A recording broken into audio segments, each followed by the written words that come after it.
you for tuning in to the GSMC Soccer Podcast, brought to you by the GSMC Sports Network. We have a great show for you today.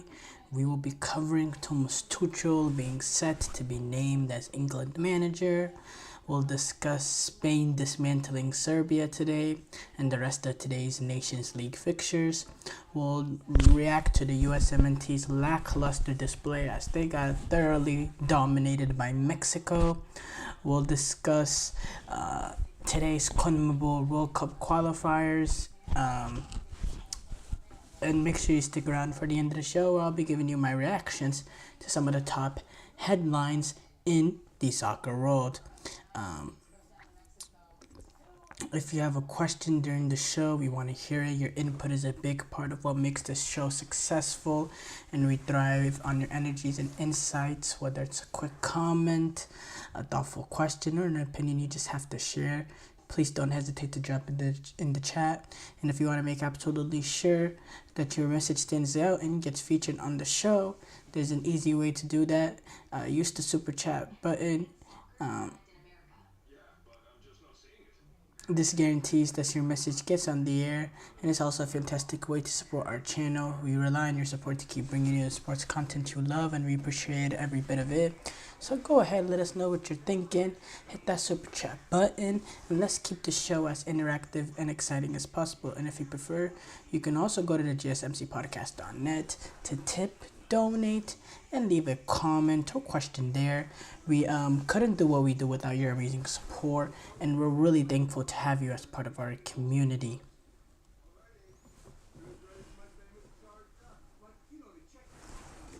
We have to start off with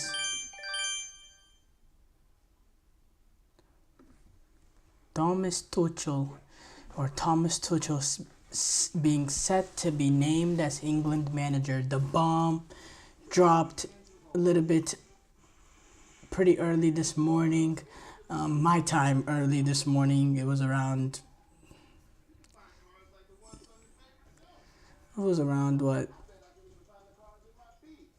Noon in the afternoon, my time. The bomb dropped. Thomas Tuchel agrees to becoming England manager. All the major sport outlets discussed it and confirmed that this was going on. It was unbelievable reaction for me. It was in the middle of work. I couldn't believe the headline I was reading. I didn't think this was gonna happen as fast as what's been going on recently with England, with that disappointing loss to Greece and then an okay win against Finland. Now he's Thomas Tuchel is set to be the England manager. There's a lot of different ways to go about it. Let's go strictly big picture for England. If you're an England national team supporter, you should be thrilled at this decision. This is a brilliant manager. This is probably technically the most best manager you've had since Fabio Capello. The rest of the managers really have gotten an opportunity because of the relationship they've had with the English FA. You look at the likes of Roy Hodgson, Sam Allardyce, Gareth Southgate, even Lee Carsley, who got a little bit of a run as interim manager. It's all basis on the relationship with the English FA.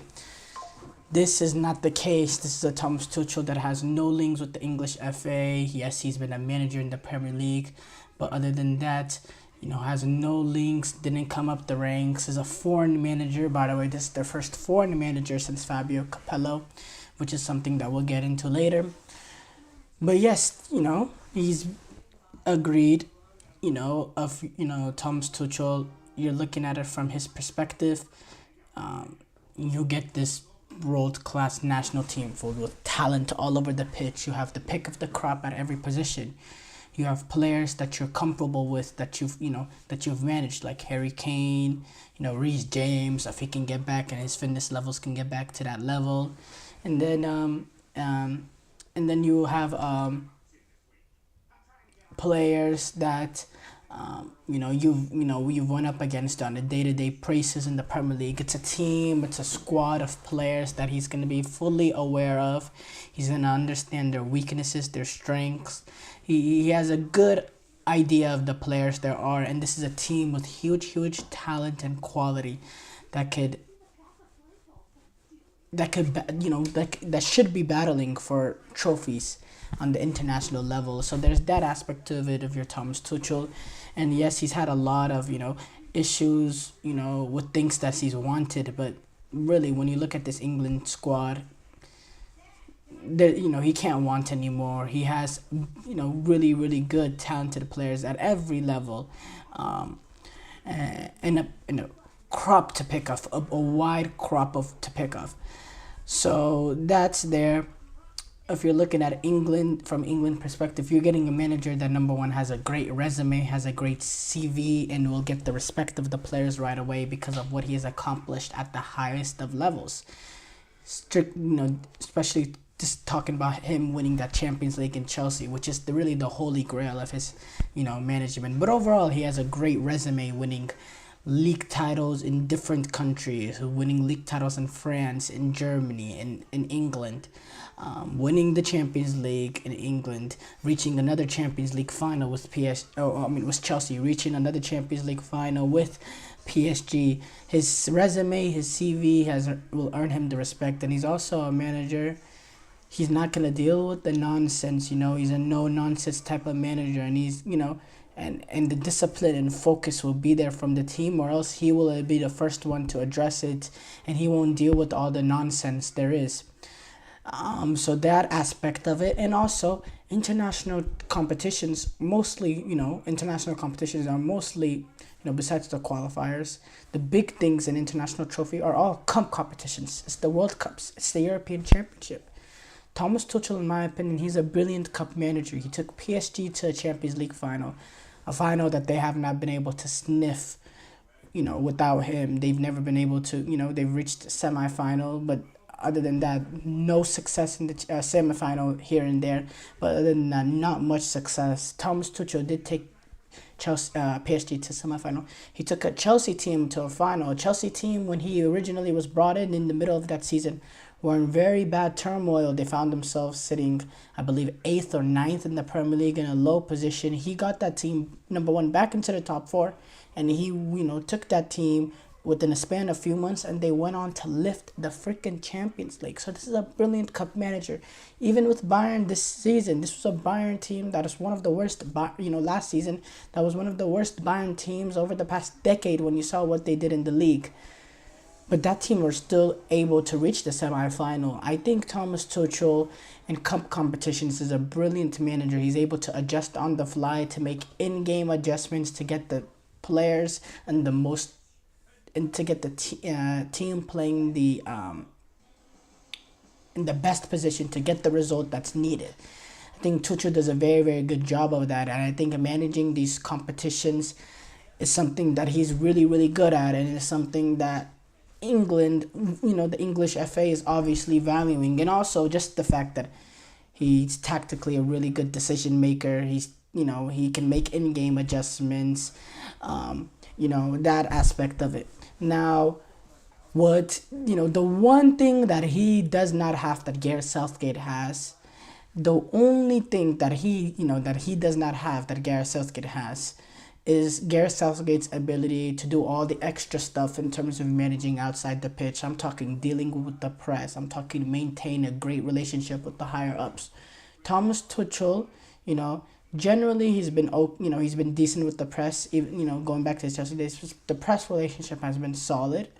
But it's a different level now with the England national team. Dealing with the English press as the English manager. That comes with a different pressure and a different wave of criticism that he's going to be under. And also, he's had issues over the past few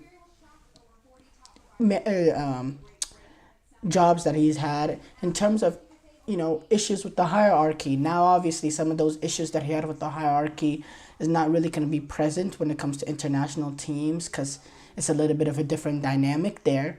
But still, the communication aspect of it, he needs to make sure that he can deal with the outside of the pitch as well as Gareth Southgate, because that was really what Gareth Southgate's strength was as the English manager, was managing everything other than the footballing. Now, the footballing side of Gareth Southgate, he wasn't good enough technically, technically, obviously, as a manager. He wasn't good enough tactically, his flexibility, his formation, none of that was good enough. His decision-making, his squad choice, his starting 11 choice, none of it was good enough. And Thomas Tuchel, in all those aspects, trumps his ability to, Gareth Southgate to do all of that. He's just a way better manager, tactically, adjustments, squad choice, player development, all of that. He's just a way better manager.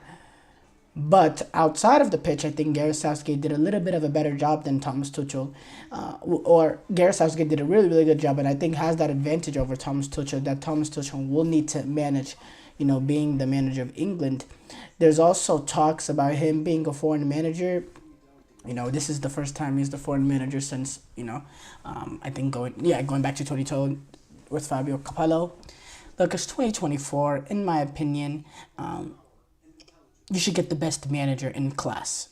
If the best manager is not English, of the manager that can get England, the manager that gives England the best chance to win the World Cup should be the manager. Whether he is English, German, Spanish, it does not matter. All this English manager needs to be, well, what is the point? If the best in class is not an English manager, then that is the deal. That's what it is. When you end up lifting the trophy, when the England national team lift up this trophy 30 years from now, when they're telling the story, are they going to say, oh, the manager was German? No, they're not going to say the manager was German. They're going to say Harry Kane lifted the World Cup, or whoever is the captain at that point lifted the World Cup. They're not going to talk about this or this or that or this or that. No. So for me, this whole thing, come on, just get the best manager in there that can give you the best opportunity. Don't self-sabotage because of self-pride that you have. No, this has to be an English manager with the English national team. No.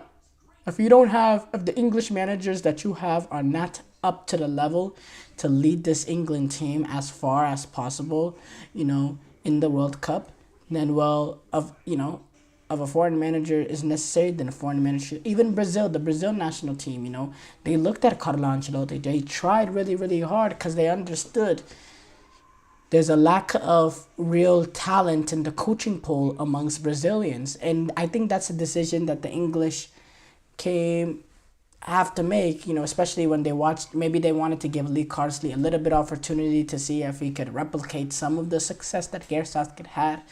But after that underwhelming result against Greece, obviously, they ended up, going with this. And yeah, I think there's some good with it. There's some bad with it.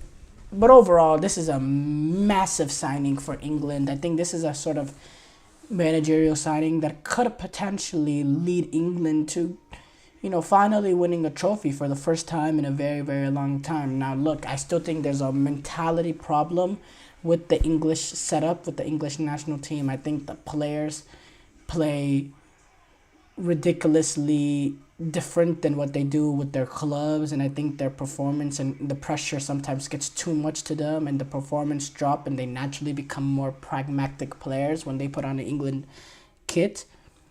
But at the same time, Thomas Tuchel, now England are not going to go in games thinking, oh, we're going to have to win in despite of Gareth Southgate. They don't have to go in games with that sort of mentality. Fans will not go into games thinking the manager is holding us back now. Now fans actually have a belief saying, wow, we have a brilliant manager that will be, that 99.9% of the time we will have the better manager in international football. That's a massive incentive. Short break here coming up. When we come back, we will do a full reaction to Spain dismantling Serbia and the rest of the Nations League fixtures. I feel like I'm losing my mind. Is everybody in the world blind? Please, Lord, give me a sign, a sign. I feel like I'm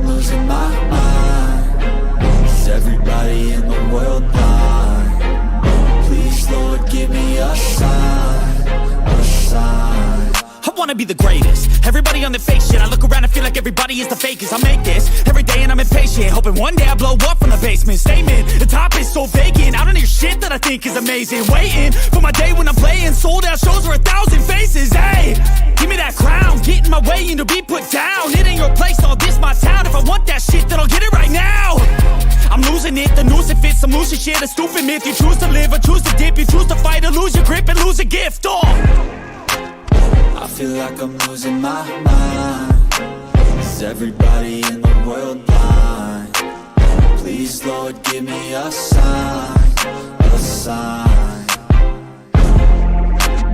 I feel like I'm losing my mind. Is everybody in the world blind?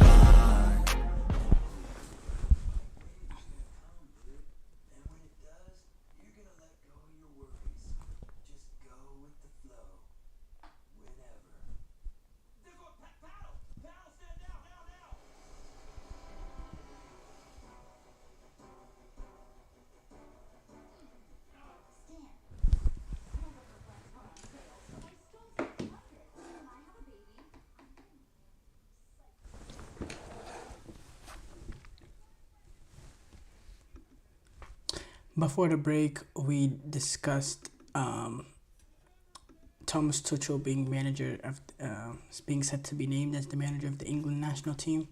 We do a reaction to some of the Nations League fixtures from today. We start off with Spain dismantling Serbia 3-0. The European Championships and the European champions Spain, they are officially clinched their spots. Now with 10 points through 4 games, clinched their spots into the Nations League quarterfinals, which yes is now it's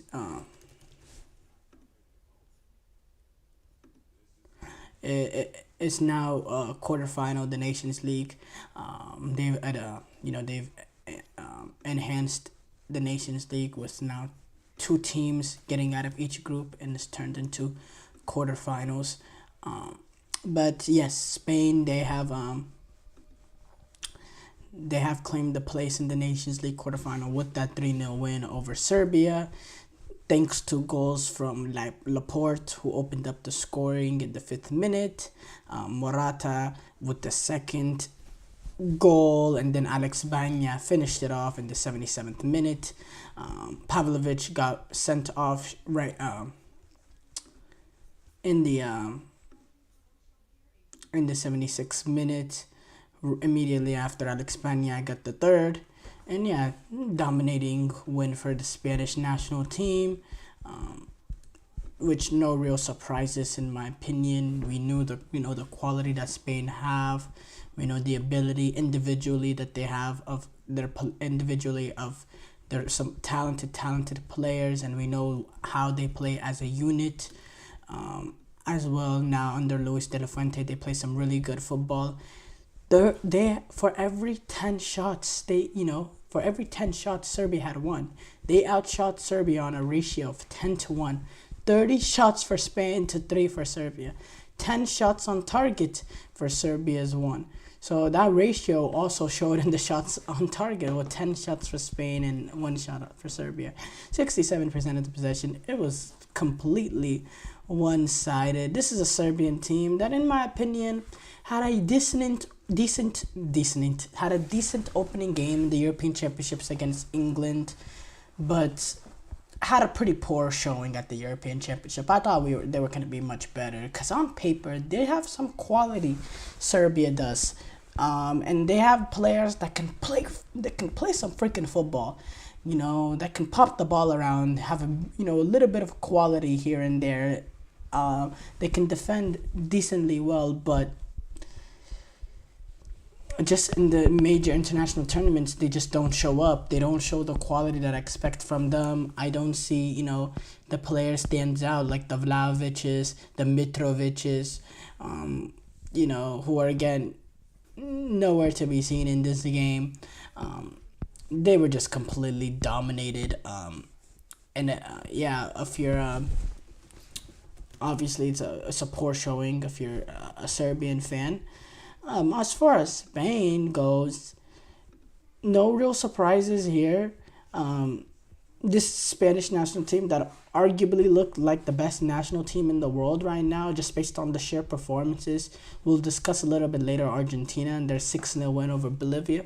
I just think the difference between Spain and Argentina is, Spain are completely dominating and outclassing teams.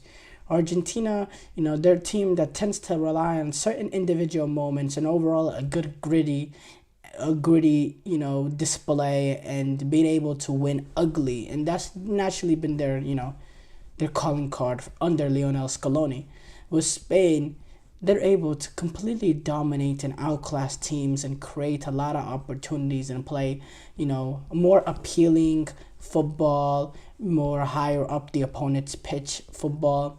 And so, when I think of who's the best national team right now, I do have to give them, I wouldn't favorite them over Argentina, but I really put them neck to neck because, Argentina is a team that that does deserve respect in the fact that they are defending World Cup champions. They've won the last 2 Copa Americas. And until someone shows that they can, topple Argentina by defeating Argentina, I'm not going to put a team ahead of them. But I think Spain is just right there. And also, the great part about it is we get to see this game, Spain versus Argentina. We'll get that finalissima. It's set to take place potentially in 2025. Maybe there's a chance it happens, maybe 2025, maybe early 2026, which is another report I saw. But it remains to be seen. I know it's a little bit difficult with the Nations League now coming up, and that's being expanded to adding quarterfinals, which will take a little bit more time now. So we'll see. But hopefully that is a game that we get, because it is a game that we'll get. But hopefully it's a game we get soon, because that's really going to show us a lot entering this World Cup on the 2026 World Cup. Going back though to this Nations League fixtures today, the other big game that I had my eyes on was Portugal-Scotland,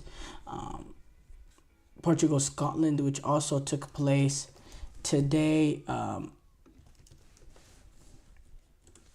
Scotland, they're obviously coming off that disappointing late loss that they suffered with the winning goal from Kramaric against Croatia. Portugal, on the other hand, they had the victory over Poland, nice, comfortable victory over Poland, and they entered with a perfect record, 3 of 3.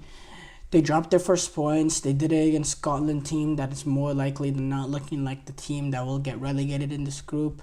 And Scotland, they had a pop around. They defended pretty well, tried to make it as tight as possible, tried to make it difficult for Portugal. But you see the play, I don't want to keep talking about Ronaldo this, Ronaldo that. Obviously, I've made it clear on what I think of Ronaldo. But again, today just didn't get really involved enough. You look at the players of this team: Jota, Conceição, Bruno Fernandes, Palhinha, Vitinha, Nuno Mendes, Ruben Dias, Cancelo, Diego Costa, and then you see the quality that they're able to bring in off the bench. You're talking players like João Felix, Rafael Leao, Bernardo Silva, Ruben Neves, players like Diego Dalot, Francisco Trincao, who hasn't even really been that much involved with Portugal lately. Players like him on the bench just shows the quality that this Portuguese team have. And if Roberto Martinez was able to get it together, they would be a dangerous outfit, but they really can't get out of their own way. They had not a shocking Euros, but a very expected Euros, but a extremely underwhelming European Championship. And now the draw today, it really tells the story for me in Portugal and how, the story of them. Northern Ireland got a 5-0 win over Bulgaria. Romania 2-1 win over Lithuania. Luxembourg, Belarus finished 1-1. Switzerland and Denmark played out an entertaining 2-2 draw. Kosovo got a 3-0 win over Cyprus. Poland and Croatia stalemate 3-3. That's the other two teams in the group with Scotland and Portugal. And to read off the standings, we'll just read League A. League A standings. The top two teams, keep in mind, the top two teams move on. Right now, after 4 of the 6 games, Portugal sit first with 10 points in Group 1. Croatia sits second with 7. Poland find themselves third with 4. And Scotland is last with 1 point. Keep in mind that the last place teams get relegated. So Scotland really have to do some work in their final 2 games to save themselves. Italy find themselves first place, already clinched. I don't know if they mathematically clinched. They're on the verge of clinching qualification with 10 points, sitting on pretty at the top. France also looking comfortable with 9 points, 5 points ahead of Belgium, who have 4 points, and then Israel sitting in 4th. They're kind of get relegated. Germany in League A Group 3. Germany find themselves top of that group right now, looking very, very comfortable. Gonna be in the quarterfinals. 10 points from the first 4 games. Netherlands sitting second with 5 points. Tied with Hungary sitting third with 5 points. The difference between them two is a goal differential. Netherlands having +2, Hungary having a -3, which is a 5-goal differential. But the big thing about it is we will get Netherlands and Hungary match day 5, played at the Johan Cruyff Arena. Hungary will be a little bit more desperate in that game, needing that result because of the massive superior goal differential Netherlands have. And then Bosnia sitting bottom of that group with 1 point. Bosnia, they're gonna get relegated from there. Spain, dominant so far in this group. 3 wins, a draw, 10 points from the first four games. Denmark sitting second with 7 points from 4 games. Serbia finishing so far third with 4 points from the first 4 games. And then Switzerland, in my opinion, a real shock when based on what we've seen from them at this European Championship, seeing themselves only with 1 point, from these games, suffering, losses to Serbia, Spain, Denmark, some of the, and then now having the draw, their first point with that draw against Denmark. Honestly, it's been really disappointing for a Switzerland team that I think would build on the momentum that they had at this European Championship, because not only did they get some really, really good results, but they played some fantastic football and they were amazing to watch. And to sit there only with 1 point afterwards, I was really surprised when I saw that. And now they take on a Serbian team in which they're a direct battle win to fight for, potential relegation. Then they take on Spain at the end, which maybe Spain could go in there, maybe, resting a few guys here and there because they've probably wrapped up qualification by then. Maybe that gives Switzerland a way to save themselves. But yeah, I'm really surprised that Switzerland is sitting bottom. And, as we speak right now, they're looking like the team that might will get relegated in that group. But I still think they have it in them to battle out of there. I believe in the quality of this team, and I believe in what I saw at the summer's European Championship. Short break here coming up. When we come back, we'll do a full reaction to USMNT's lackluster display as they got dominated by Mexico. Looking for your daily fix of sports talk without having to pay for it? GSMC Sports Network is available on YouTube. Just search GSMC Sports Network. Get your fix of daily sports talk shows on YouTube, absolutely free. NFL, college football, NBA, MLB, MMA, UFC, fantasy football, and so much more.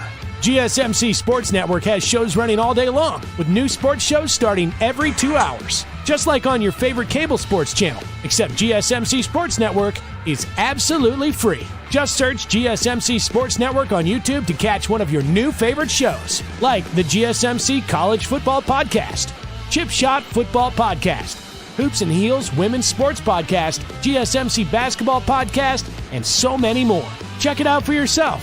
GSMC Sports Network, now available on YouTube absolutely free. Search GSMC Sports Network on YouTube right now.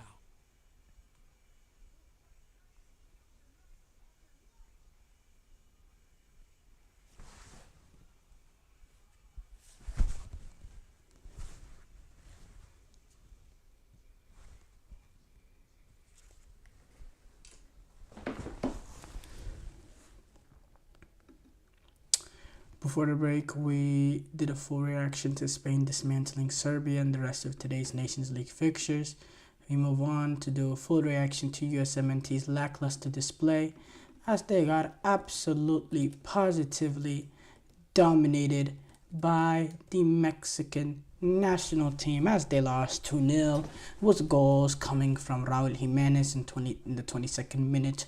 Brilliant goal from him on a set piece, a free kick, a really good free kick goal. It's a little bit rare to see number 9s take free kicks. It's not the most common things. Free kicks are usually for there's no really primarily position, but you don't really see number 9s take free kicks. But he was able to get it to go. And then Cesar Huerta in the 49th minute, a player that Mexico fans talk a lot about in recent times, talking about that potential next player for them. He got the second goal, came with slap me if I've said this before, another mistake of the U.S. trying to play out at the back. This time is Tim Ream, who's probably the only player that has any resemblance of quality to play out of the back. He gets caught on the ball, sliding tackle coming in from Raul Jimenez, who, by the way, we know that he was not involved in this summer's Copa America because of Mexico trying to clean house or whatever. He was able to, slide tackle the ball away into Carlos Huerta's pass. Good tight ability and tight space from Huerta to create space in a quick dynamic way. Tucks in the shot, gets it past Turner, 2-0 Mexico. And once that goal came, I thought maybe the route was on because, look, the U.S. was thoroughly out-dominated. I believe the U.S. got their first shots probably in the 68th minute or so, something like that. Mexico, if you look at the statistics, 17 shots for Mexico, 5 for the U.S., 5 shots on target for Mexico, 1 for the U.S., 47% possession for Mexico, 53% for the U.S. The U.S. had possession here and there, but it was possession in nowhere near areas to be threatening. And every time Mexico got on the ball, you were thinking, they could do something with it. Mexico played with a real intent. They looked more technically gifted. They played with more energy. They played with more of a desire. They suffocated the U.S. They made it difficult. The U.S. players, they couldn't handle, the pressure. Maybe it came from the crowd. Also, the Mexican pressure itself, the relentless nature to their press. The U.S. made so many mistakes trying to play out. And once that opening goal came from Mexico, the U.S. players looked shot. They looked like a shell of themselves. And some players really put themselves in a really bad according in this performance. And I do have to say the big one was Brenden Aaronson, who... Look, Brenden Aaronson, I think he has some ability here and there. I think he has a role that he can play, especially off the bench. Someone to come in, take advantage of the energy that Brenden Aaronson can provide and the work rate, especially if you're trying to defend the lead and all that. You need him to defend from the front. He has positives. But something he's not is not a number 10. He does not have the ability to make those line-breaking balls. He's not the most technically gifted in tight spaces, he's not the most cute and clever sort of player. And yeah, and especially in that first half, Aaronson was horrible. There was this one ball that he played, oh my goodness. It had to be one of the worst balls that a player, I believe he was trying to play it into the path, whether it was Sargent or Tillman, but it was just a horrible ball. And it was a ball that was on, and it was pretty simple for a player playing in a central position, really a simple pass to make. And it wasn't even close. I mean, ball was hit not with the right touch, way too much pace on it, the accuracy of the ball. It just didn't look like a number 10 delivering the ball, and he was pretty awful. I thought Josh Sargent couldn't get involved with him in much, didn't really get involved in play, didn't even really have service as well. Malik Tillman, didn't really get involved much. I thought midfield wide, Busio, Aiden Morris, and Musa didn't really get a control of the midfield as I expected to. I think defensively, I thought Anthony Robinson played a decent game. Matt Turner didn't really have much to do. Couldn't do really anything on the 2 goals. Tim Ream made that big mistake, which you can't make at this level, especially if he's gonna be the experienced guy. Robinson just not good enough. I don't know why he's involved with the U.S. men's national team. I guess with this, the issues with Richards and Cameron Carter-Vickers and all that, but he's just not good enough. And I thought Joe Scally wasn't horrible, but overall as a whole, the USMNT was not good enough. The performance was not good enough. I don't want to hear anything about the players that was not available, this, that. No, at the end of the day, the players that were on the pitch, they should be able to get the job done, and they were thoroughly outclassed and thoroughly outplayed. And the expectation needs to be there now with Mauricio Pochettino come in. And I'm not here to blame Mauricio Pochettino. He's had 5 to 6 days. This is something that takes time. Javier Aguirre, yes, he's been initially brought in, but Javier Aguirre is someone that's been around the Mexican setup and is a manager that knows how international football works. So to compare the success that he had in this game and try to compare it to Mauricio Pochettino and how they've had similar... No, that's not the case. Number one, Javier Aguirre, he's been around the Mexico team. I believe during the Gold Cup, he had some sort of advisory role above Lozano and all that. And this is a Javier Aguirre that's had multiple stints with the Mexican national team and many stints in international football. Pochettino's not experienced in international football. This is his first real chance to get to be involved with this U.S. team, U.S. setup. Give it some time. Obviously, there's a way that he wants to go about it. Trying to play out of the back, have this style that he wants to implement. But obviously, I believe he is a manager that is willing, that he is able to adapt. But he wants to see early, are they good enough? And so far, they have not shown those signs. And I think it's something that Pochettino is going to be it's something that he's going to adapt on. So I'm going to be patient with Mauricio Pochettino because I think he deserves that patience. This is a project at the end of the day. This is a project building into 2026.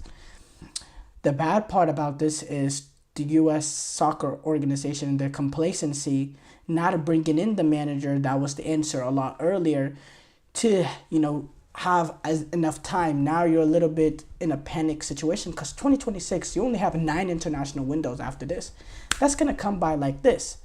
So let's just be patient and let's allow Mauricio Pochettino to slowly integrate his style, his philosophy, his tactics into this team. And then, later on, I think the March window will probably be the March window or the June window. Those will be the best times that we can really be critical of Pochettino, if things don't turn around. But let's not go to that dark spot. Let's hope that this is a learning curve for us. Because look, this is a Mexico team that we've had huge success over recent times, and it's underwhelming to get beaten and dismantled the way we were, because honestly we had Mexico in our pockets over the past few years. You're talking World Cup qualifiers, you're talking Nations League, you're talking World Cup qualifiers, Nations League, World Cup qualifiers, Nations League, there's something I'm missing, Gold Cups. The U.S. have had major success over Mexico in recent time. But this game, yes, if it's a time to slip up, it is a friendly, it is in quote-unquote a meaningless game, even though U.S.-Mexico is never a meaningless game. But if there was a time that you slip up, it would be here. It will be, in your second game under new manager, playing away to Mexico, which is never an easy place to play. I believe that's a place that the U.S. has never won. Besides that one friendly that they won 1-0, I think it was Hercules Gomez, a winner in the 2013 season or so, something like that. Other than that, not really a fixture that we have much success in. So let's be a little bit calm, and yes, there, individuals do deserve some criticism over the performance. There's no arguing that. But again, I think that this is a project going forward, obviously. But short break here coming up. When we come back, we'll do a full reaction to today's CONMEBOL World Cup qualifiers.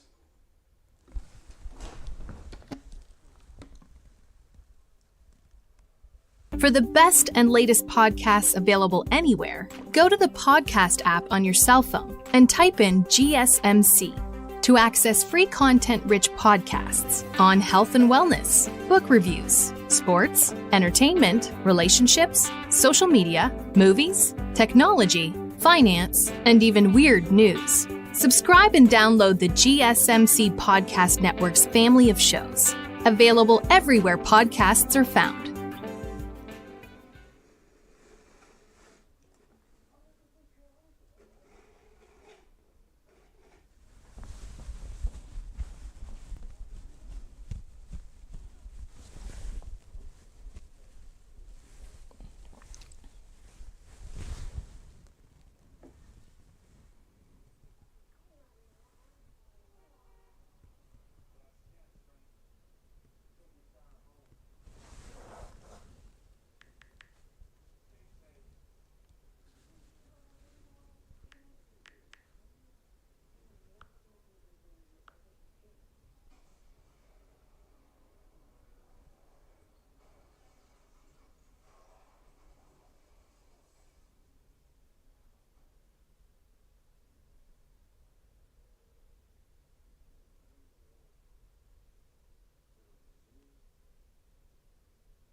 Before the break, we did a reaction to USMNT's lackluster display as they got dominated by Mexico.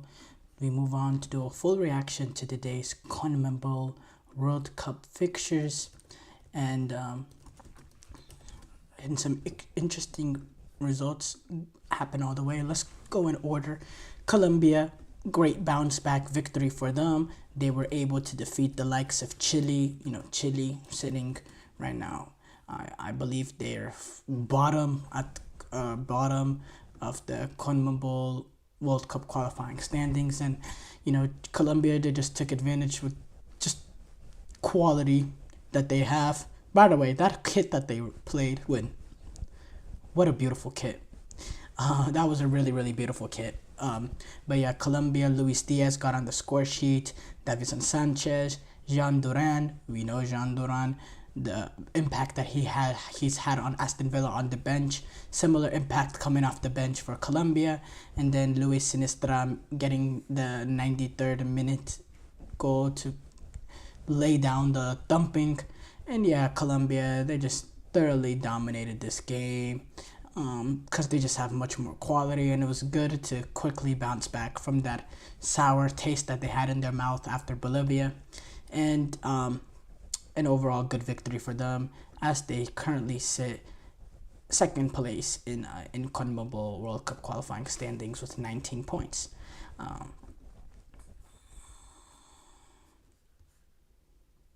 Paraguay 2-1 win over Venezuela in what did I say specifically talking about this game? This game was very, very important for Paraguay because in these CONMEBOL World Cup qualifiers, the most important thing to do is to take care of your results that come at home. Protect Asuncion, which is, the city that they played in Paraguay. Protect, get the 3 points that you can get at home, and make sure you secure the victories at home and then get whatever you can on the road. And what Paraguay did against a direct competitor in Venezuela, because they're around that middle part in that 6th, 7th, 8th place sort of range, that are going to be direct competitors to Paraguay, trying to clinch a spot in the World Cup, to defeat them and to get the 3 points and to leave them with none. Big result for Paraguay, and it's something that that can be a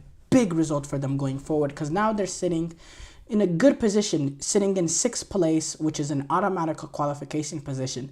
But they find themselves now a point ahead of Bolivia after Bolivia lost today, and then 2 points ahead of Venezuela. And we know Venezuela, that is a direct competitor. So big win in my opinion for Paraguay. And honestly, from all the teams in this, that won in this match day, I believe they are probably the biggest winners, because that's a big result for them. And also they had a good result going away to Kyoto against Ecuador, getting a point from them.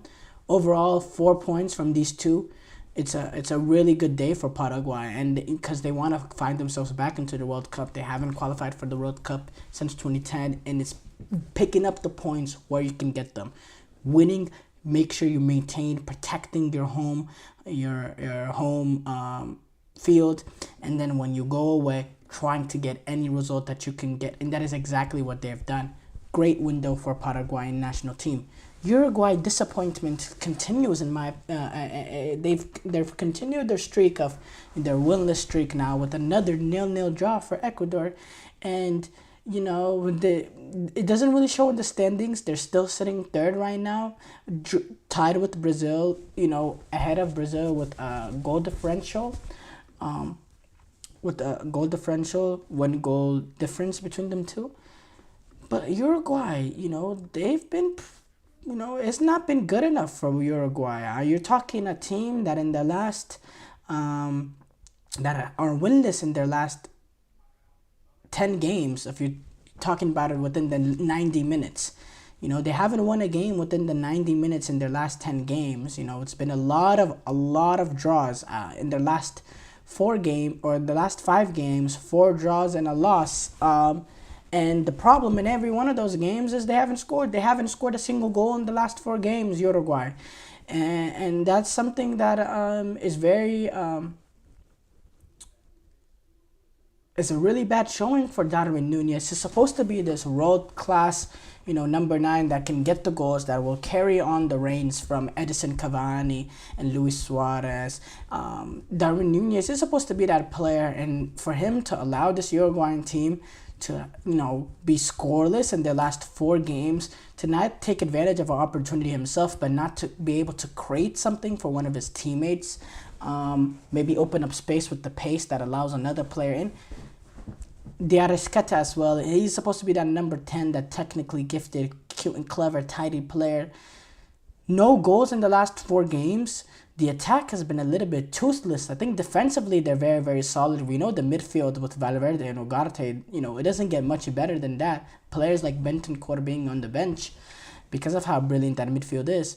But the attack is lacking that little bit of toothless, a little bit of that cutting edge, a little bit of that quality, lack of consistency, not being clinical enough, and it's an issue that they need to fix. Because look, they're managed by Marcelo Bielsa, and we know the little bit turmoil that Suarez spoke about, but this is something that can go really down a dark road for Uruguay if they don't get this together. Because right now, look, they're still sitting pretty in CONMEBOL World Cup qualifiers, sitting in 3rd and not in major danger of missing out on the World Cup as of right now, but they need to step it up. And their next 3 games in the CONMEBOL World Cup qualifiers, now obviously 2 will be in November and then the next one will be in March, but their next 3 games in CONMEBOL World Cup qualifiers is Colombia, Brazil, Argentina. They can really find themselves drop down that table if they don't discover it. If they start going, if they continue this streak of being scoreless, they can find themselves a lot lower than expected. Because look, they find themselves 16th right now in CONMEBOL World Cup qualifiers, but they're only 5 points away from Venezuela, who's sitting in 11th, or they're only 3 points away from dropping down to 6 with Paraguay, or 4 points away from dropping down to 7 to Bolivia. It's pretty tight in there. Apart from Colombia and Argentina, third place and eighth place is within 5 points, which is not that wide of a margin. And third place and sixth place is only 4 points. Or third place and seventh place is only 4 points. Third place and sixth place is only 3. There's not that much of a margin that Uruguay have now with the amount of points that they've dropped over their past few games. So it's something that they need to fix, because that's a massive issue for them. Them not being able to score goals, that's a massive issue. Argentina 6-0 win over Bolivia. I said this yesterday. Look, Bolivia, quality-wise, they're probably the worst team in CONMEBOL. We saw them at the Copa America. They were a very, very bad team. Because look, the players are not that they don't have good players. The players are not the most technically gifted, there's not much quality in the team. They have 12 points because, they took advantage of a Chilean team away that really is horrible. And then the rest of the 3 games came because of the altitude, because of, the supreme advantage that they have playing in Bolivia, in which that they can tire out opponents because of the extreme altitude that they play in. But now they go away to Argentina, in which I said their quality will be tested, and they were absolutely dismantled because they're just not a good team. 6-0, and it could have been more. Lionel Messi completely dominated the game. A vintage Messi performance, hat-trick from him, and then he also had 2 assists, 5 goal contributions, which, should eliminate those, Messi is this. Messi's still a great player. Messi is still much needed in this Argentina team. He makes this Argentinian team tick, and he's a brilliant player, and he's still capable of moments like this. And that's something that we needed a little bit of, or people needed a little bit of a reminder of, and he came out and he showed us what player he still is. 6-0 win for them, and they're sitting pretty on the top with 22 points. Argentina are continuing their high-flying ways. Brazil, probably their most impressive performance since the 2022 World Cup, I do have to say. They're definitely their most impressive performance so far in this World Cup qualifiers, coming through 9 games, completely dominating, outclassing Peru. You look at the statistics: 18 shots to 3, 8 shots on target to 2, 70% possession almost. Rafinha, I thought, yes, his 2 goals came from penalties, but I thought overall he played a really, really good game. Looked a lot more dangerous in the last game. Find themselves in more involved. I thought Rodrigo looked more effective playing off that left-hand side, playing in his natural position, a position that he doesn't really play much in for Real Madrid because Vinicius Jr.'s there. But I was impressed with Brazil. I thought this was a really good performance, and it's something now that they can build on. They're potentially getting Neymar back for the next window as they take on some difficult games in that next window, and they were able to build on last week's 2-1 comeback win over Chile. And the big thing for Brazil is secure the 6 points, because they found themselves in a really bad position after the last international break in the standings. But now they're looking much better. You see, they're only 3 points off second place Colombia. They're tied right now with Uruguay. They're sitting 4th place, but tied with Uruguay, who's 3rd. They're level on 16 points with Uruguay in 3rd place. Only 1 goal differential. The difference between them two, 7 goal differential for Uruguay, 6 for Brazil. And then they find themselves 3-point clear of, direct competitors in Ecuador, Paraguay. I think Brazil, this was a win window, and it's something that they can build on. I was really concerned with their last week, but this result today, that looked like vintage Brazil, and it's something that they really, really needed, and it's something that they can use now to manage control now, to control this going forward. And now they have the opportunity to take on Uruguay, Venezuela and Uruguay in their next international break. 2 games I'll be looking very forward to. Short break here coming up. When we come back, we'll do a reaction to some of the top soccer headlines.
Before the break, we did a full reaction to today's CONMEBOL World Cup qualifiers.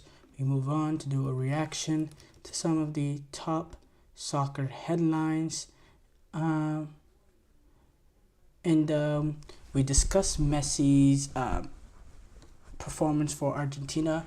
Something that I didn't get to talk about in the last segment is some comments he had after the game, saying basically almost saying that these games could be his last. He said it is very nice to play here, feeling the affection of the Argentina fans. It makes me emotional to listen how they shout my name. We all enjoy this connection with all the fans, and we love playing at home.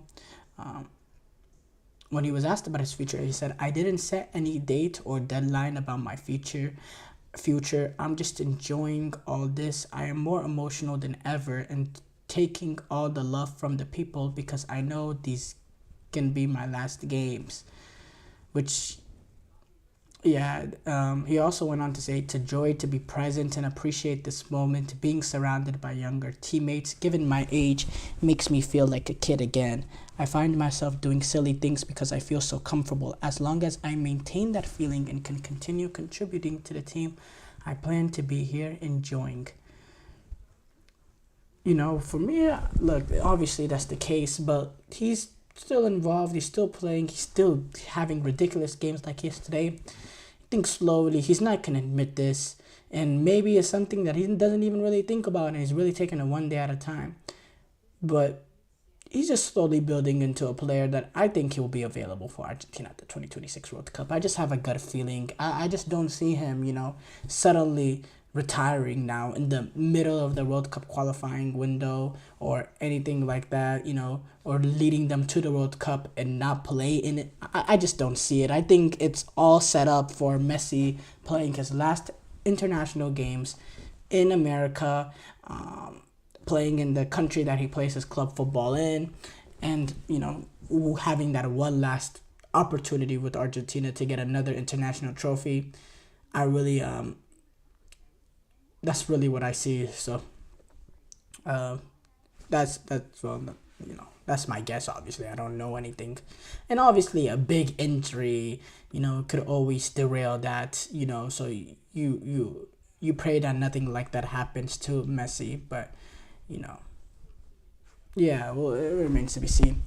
Sir Alex Ferguson, he's set to be stepping back from an ambassador role that he has at United at the end of the season.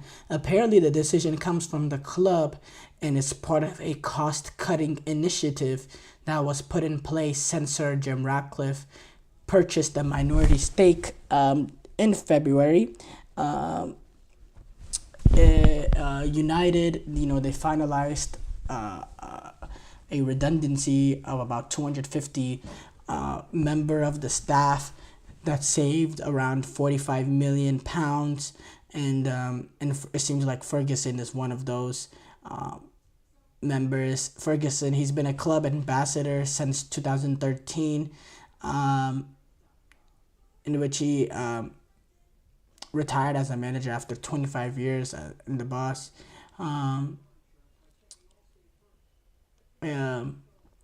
And it's been reported that this ambassador role has allowed Sir Alex Ferguson to earn more than $2 million annually. And because of that, the agreement has come to be a part of the cost-saving measures across the board. The club came out and told sources that Sir Alex Ferguson will always be welcome at Old Trafford, and they described the decision as amicable and suiting for both parties.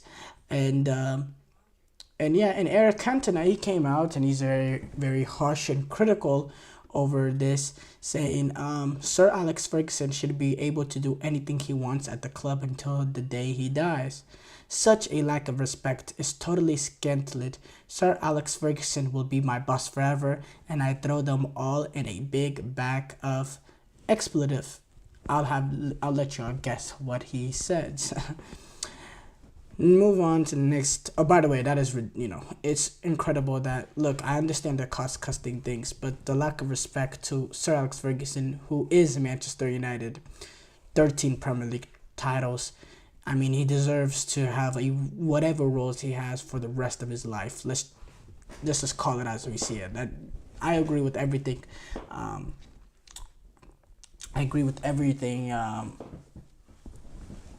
He had to say. Eric Cantona had to say. La Liga chef Javier Tebas, he's came out and he's asked FIFA President Gianni Infantino to cancel the 2025 FIFA Club World Cup because he said neither any of the domestic leagues or the FIFA Pro Player Union want it. Javier Tebas said, FIFA President, you know that you have not sold the audiovisual rights for the budget you said for that Club World Cup. He said this while speaking at the forums of the European Union of Clubs in Brussels. You know that you do now have the sponsorship for that Club World Cup as you had budgeted. You know that the league and the player football unions, we don't want the Club World Cup. Withdraw the Club World Cup now. Tebas, he believes that FIFA can actually have to use their own money, their own funds to launch this new expanded version of the Club World Cup.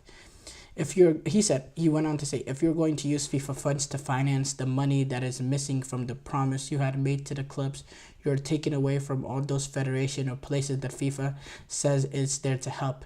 We are talking about more of $1.5 billion or billion euros that will have to be drawn from that fund.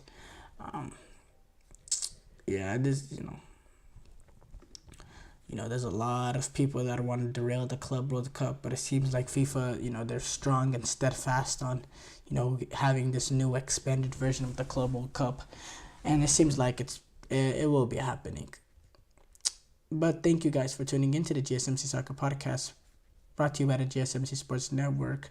Your support means a lot to us, so please remember to subscribe to the show and leave a positive review. It really does make a difference. We also invite you to follow us on Facebook, Twitter, TikTok, and Instagram for more content and updates. So thank you once again and have a wonderful, wonderful day.